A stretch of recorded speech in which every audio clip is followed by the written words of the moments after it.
역대하 16장. 아사가 왕으로 있은 지 36년째 되는 해에 이스라엘의 바하사 왕이 유다로 쳐들어왔습니다.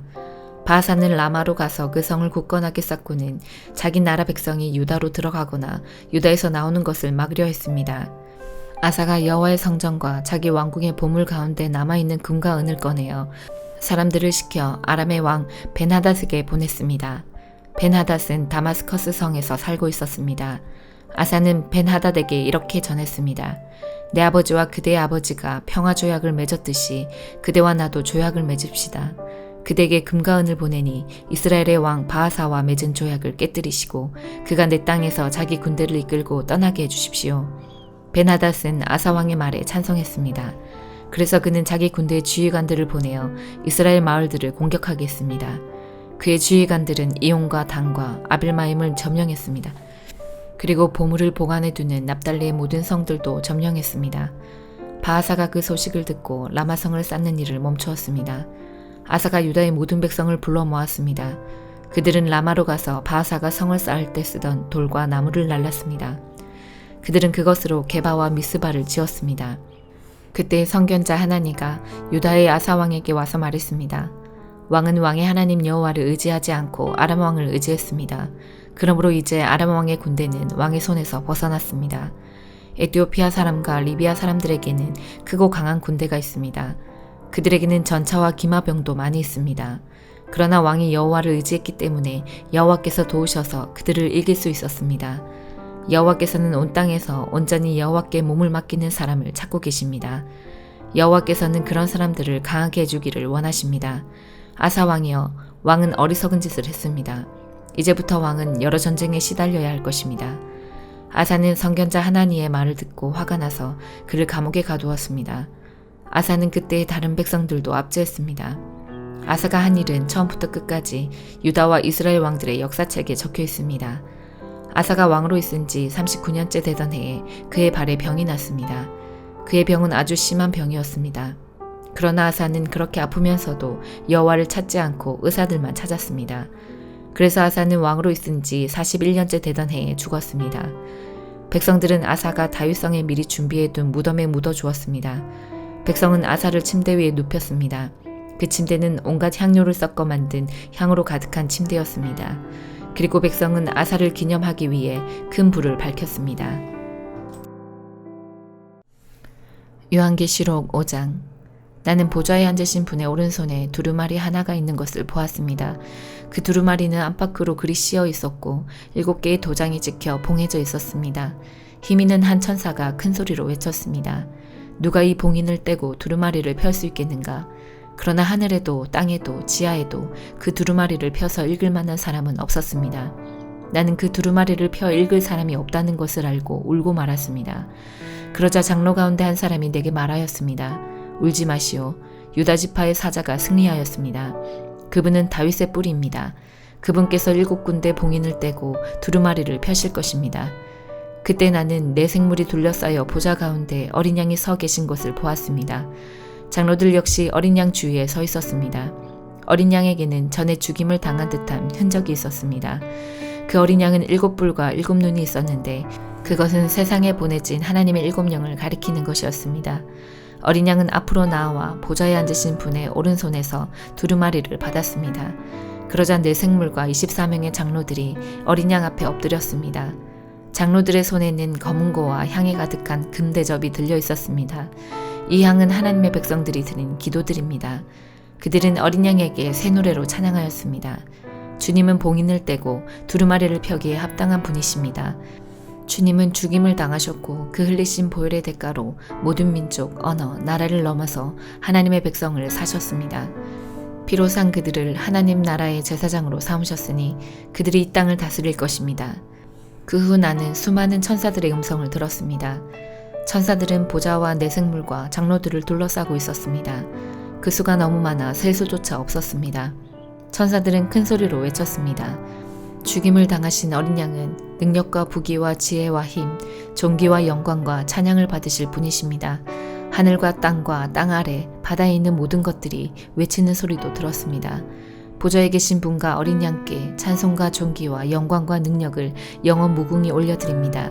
그러는 동안 내 생물은 아멘으로 합창하고 장로들은 엎드려 경배하였습니다. 스가랴 1장. 다리오 왕 2년 8째 달에 여호와께서 이또의 손자이며 베레갸의 아들인 예언자 스가랴에게 말씀하셨습니다. 나 여호와가 너희 조상에게 크게 노하였다. 그러므로 너는 백성에게 말해라. 만군의 여호와께서 말씀하셨다. 나에게로 돌아오라. 만군의 여호와의 말씀이다. 나도 너희들에게 돌아가겠다. 만군의 여호와께서 말씀하셨다. 너희 조상처럼 되지 마라. 옛적의 예언자들이 너희 조상을 향해 만군의 여호와께서 너희의 악한 길과 악한 짓을 버리라고 말씀하셨다 하고 말했다. 그러나 너희 조상은 내 말을 듣지 않았고 귀를 기울이지도 않았다. 여호와의 말씀이다. 너희 조상들이 어디 있느냐? 예언자들이 영원히 살겠느냐? 내가 내 종 예언자들에게 명령하였던 내 말과 규례들을 너희 조상들이 무시하였다. 결국 그들은 만군의 주께서 우리의 행실과 행위에 따라 우리를 벌하시려고 생각하셨던 대로 우리에게 그같이 행하셨도다 라고 후회하며 말했다. 다리오 왕 2년 11째 달 곧 스밧월 24일에 여호와께서 이또의 손자이며 베레갸의 아들인 예언자 스가랴에게 임하셨습니다. 지난밤에 내가 환상을 보았다. 어떤 사람이 붉은 말을 타고 골짜기의 화석류 나무 사이에 서 있었다. 그 사람 뒤에는 붉은 말, 갈색 말, 흰 말들이 있었다. 내가 물었다. 주여, 이것들이 무엇입니까? 나와 더불어 말하던 천사가 대답했다. 이 말들이 무엇인지 내가 보여주겠다. 그때 화석류 나무 사이에 서 있는 사람이 말했다. 이 말들은 여호와께서 온 땅을 둘러보라고 보내신 말들이다. 그때 말 탄 사람들이 화석류 나무 사이에 서 있는 여호와의 천사에게 말했다. 우리가 온 땅을 둘러보니 모든 것이 조용하고 평안했습니다. 그러자 여호와의 천사가 말했다. 만군의 여호와여, 언제까지나 예루살렘과 유다 성들에게 긍휼을 베풀지 않으시렵니까? 벌써 70년 동안이나 그들을 향해 진노하고 계십니다. 그러자 여호와께서 나와 함께 말하던 천사에게 대답하셨다. 주의 말씀은 은혜로운 위로의 말씀이었다. 천사가 내게 말했다. 이 말씀을 선포하여라. 만군의 여호와께서 이렇게 말씀하셨다. 내가 예루살렘과 시온을 열렬히 사랑한다. 그러나 안일함을 즐기는 다른 나라들에게는 크게 진노한다. 내가 나의 백성에게 조금밖에 화내지 않았으나 그들은 나의 생각보다 더 많이 내 백성을 괴롭혔다. 그러므로 나 여호와가 이렇게 말한다. 내가 긍휼을 보이기 위해 예루살렘으로 돌아가겠다. 내 성전이 다시 세워질 것이다. 나 만군의 여호와의 말이다. 사람들이 측량조를 가지고 예루살렘을 다시 짓게 될 것이다. 또 이와 같이 선포하여라. 만군의 여호와께서 이렇게 말씀하셨다. 내 성들이 다시 번영하게 될 것이다. 내가 다시 시온을 위로하겠다. 내가 다시 예루살렘을 선택하겠다. 내가 위를 올려다보니 짐승뿔 4개가 보였다. 그래서 나와 더불어 말하던 천사에게 물었다. 이것이 무엇입니까? 천사가 말했다. 이것은 유다와 이스라엘과 예루살렘을 흩어버린 강한 뿔이다. 그때 여호와께서 내게 대장장이 4명을 보여주셨다. 내가 물었다. 이들은 무슨 일을 하려고 왔습니까? 주께서 대답하셨다. 그들은 저 4뿔들을 두려움에 떨게 만들며 또 꺾어버리려고 왔다. 저 뿔들은 유다 백성을 흩어지게 하여 유다 백성들 중 아무도 머리를 쳐들지 못하게 한 나라들이다. 그들은 유다를 흩어놓고 짓밟아 놓은 저 4뿔을 거꾸로 온 사람들이다. 그들이 저 뿔들을 두렵게 하고 파멸시킬 것이다. 요한복음 4장. 바리새인들은 예수님께서 요한보다 더 많은 사람을 제자로 삼고 침례를 준다는 소문을 들었습니다. 그러나 사실 예수님께서 직접 사람들에게 침례를 주신 것이 아니라 제자들이 침례를 준 것이었습니다. 예수님께서는 바리새인들이 자기에 대하여 이야기하고 있다는 것을 아시고 유대를 떠나 다시 갈릴리로 가셨습니다.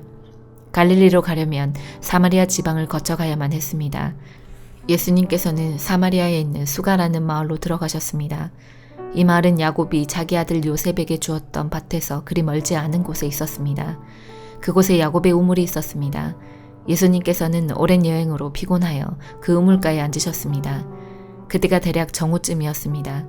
사마리아 여자 한 사람이 물을 기르러 나왔습니다. 예수님께서는 그 여자에게 내게 마실 물 좀 주시오라고 말씀하셨습니다.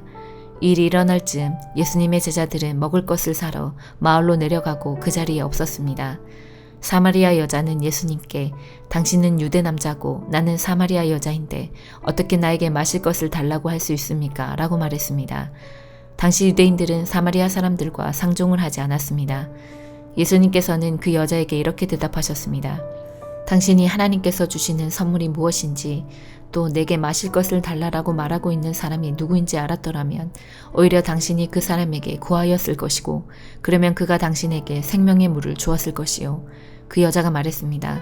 선생님, 당신에게는 물 기를 도구도 없고 이 우물은 매우 깊은데 어디서 그 생명의 물을 구한단 말입니까? 당신이 우리 조상 야곱보다 더 큰 분이란 말씀이십니까? 야곱은 우리에게 이 우물을 주신 분입니다. 그분도 친히 이 우물에서 물을 길어 마셨고 그분의 아들들과 가축들도 그렇게 했습니다. 예수님께서는 이 물을 마시는 사람은 다시 목마를 것이요. 그러나 내가 주는 물을 마시는 사람은 누가 되었건 간에 영원히 목마르지 않을 것이요. 내가 주는 물은 그 사람 안에서 계속 솟아나 영원한 생명을 가져다 주는 우물이 될 것이요. 라고 대답하셨습니다. 사마리아 여자는 예수님께 선생님, 저에게 그런 물을 주셔서 제가 다시는 목이 마르지 않을 뿐더러 물을 기르러 여기에 오지 않게 해주십시오. 라고 말했습니다. 예수님께서는 그 여자에게 가서 당신 남편을 불러 이리로 데려오시오. 라고 말씀하셨습니다. 그 여자는 예수님께 저는 남편이 없습니다. 라고 대답했습니다. 그러자 예수님께서 당신이 남편이 없다고 한 말은 맞는 말이요. 실제로 당신은 남편이 5명이나 있었고 지금 당신과 함께 사는 남자도 당신 남편이 아니요. 당신이 방금 전에 말한 것은 틀린 말이 아니었소. 라고 말씀하셨습니다. 그 여자는 선생님, 제가 보기에 선생님께서는 예언자이십니다. 우리의 조상들은 이 산에서 예배하였으나 유대인들은 예배할 수 있는 유일한 장소는 예루살렘에 있다고 주장합니다. 라고 말했습니다. 예수님께서 이렇게 말씀하셨습니다. 여인이여, 나를 믿으시오. 이 산에서도 아니고 예루살렘에서도 아닌 당신네들이 아버지께 예배할 때가 올 것이요. 사마리아 사람인 당신네들은 알지 못하는 것을 예배하나 우리 유대인들은 우리가 알고 있는 것을 예배하오.